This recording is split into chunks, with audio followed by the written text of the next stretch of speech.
এ হইছে কি মোরে ডাহকা আর তুই যে একটু ফোটা মানু মোর নাম ধরে ডাকতে আসো।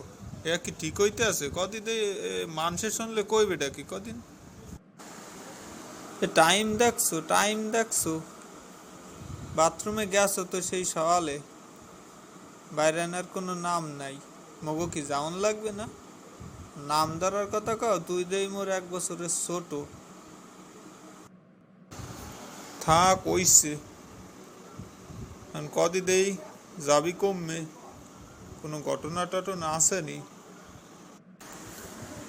ঘটনা মানে আর কইস না, মফিজ যে আর একখান বিয়ে করে লই আইছে বুঝছো। মাতব্বার ইয়া লয়ে সালিশ ডাকছে যে গ্রামের ভিতর এসব চলবো না। আর এদিকে খাওন দাওন আছে, বিরিয়ানি রানতে আছে নাকি। ল ল যাই। হ্যাঁ হ্যাঁ, এ বেটা, খাওন দাওন আছে তুই মোরে আগে কবি না? এলে তো আর একটু তাড়াতাড়ি বার হইতাম। চল দেখি।